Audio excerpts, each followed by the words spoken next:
Okay, so Sifu here.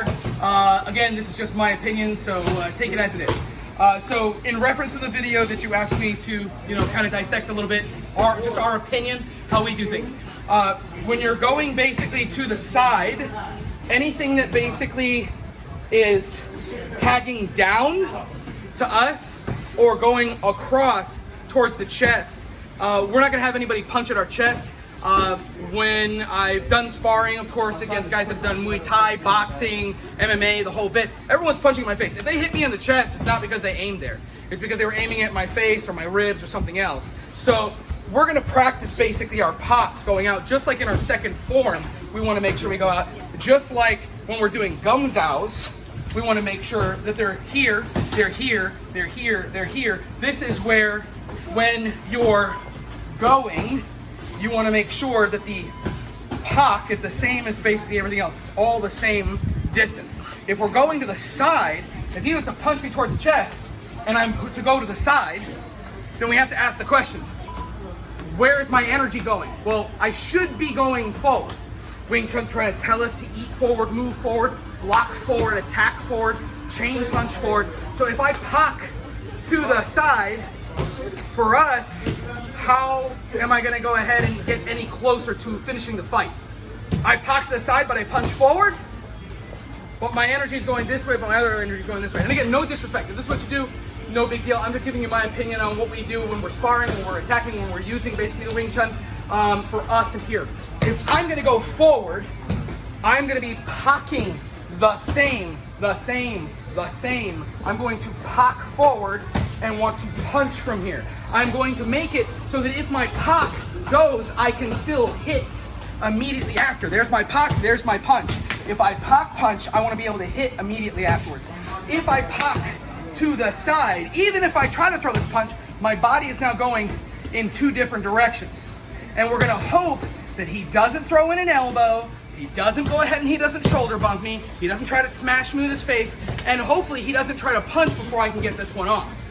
Because now, once he goes to punch, right, I now have to contend with it. Now I've got to immediately get out of my attacking mindset, and I have to go into defensive. Now I'm playing basically defense. No, I want to think constantly, how do I attack, how do I trap, how do I disrupt, how do I go ahead and get this guy off his balance, off his game. So if I am going to move in, then I want to make sure that I'm attacking in and my hands has the same line that I've constantly been practicing in my form to go forward towards the intended assailant. So I don't want to go to the side. So again, not nitpicking, again, just my opinion. You guys asked me to, break it down. If I'm going to the side, right? I did Shotokan, Kempo, Karate, and Taekwondo before.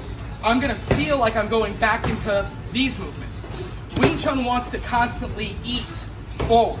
We're eating forward, we're eating forward, we're going ahead and we're eating forward, we're intercepting, we're striking, we're constantly moving that attack forward. We're also trying to make sure that our chins are gonna be down, all right? And our body is keeping those elbows protecting that center. We've been drawing from the center, we've been taunting from the center, we've been striking from the center, we've been bonging from the center. We wanna make sure all of that is basically zeroed in on this assailant. So I don't wanna necessarily, for me, anyway, this is my opinion, I don't want to go to the side. Because again, let's say he goes punch the other side, I go, well, I would use it for this. Okay, again, I'm going this way, so my energy, my hip is going to have to go this way because he's throwing a punch. What's he going to do now? Well, now I've got to try to change my whole entire line. If he had punched basically this way, even if I was going forward, I would have been better off to go this way if I was using it on the inside. I wouldn't use it on the inside. I would always use the outside, because just in case his line curves, right? You go ahead and you spar some boxers, some MMA guys, etc. They're gonna curve that punch in. I don't think I would want to go ahead and try to POC to the inside if I could help it, if that makes sense. I would go ahead and lunge out to the inside, maybe. But I don't want to POC across here. I don't want to POC across here. Yeah? And again, you go, well, I've never encountered that. Okay, fight a Muay Thai guy and block like this and have him spin elbow basically right in. So as you're moving forward, you're gonna get hit. Hopefully, if you POC me across, hopefully he doesn't go ahead and just break your ribs. He punches and he POCs across, right? Why wouldn't I just go ahead and move in?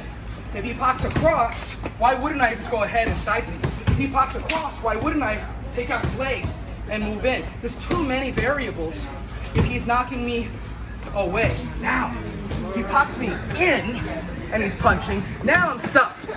If I try to sweep it from here, I don't have the same balance. If I try to side kick from here, he's taking my line over. If I try to go ahead and I try to spin, again, I'm moving this way. He's disrupting my balance. If I try to step and kick, he's attacking my back. Again, we're eating in for our pops. So I wouldn't do these even against a drill. Let's say he's punching at me. If I'm practicing this way and this way, oh, I might miss. I might get hit. But if I go forward, even I miss, my jump comes into play. My strike comes into play. My BUGs can come into play. My next line can come into play. There's so much I can do. So even if my hand, my Pak hand misses, because I'm thinking about attacking his center, following his center, not his hands, I don't care about those. Even if I mess up, I still cover myself because I'm attacking his center, he's attacking mine. So even if my Pak messes up, I'm still going 2-on-1 as I'm going forward. Now I've got kneecaps, sweeps, kicks, whatever you want to go ahead and add in at that point.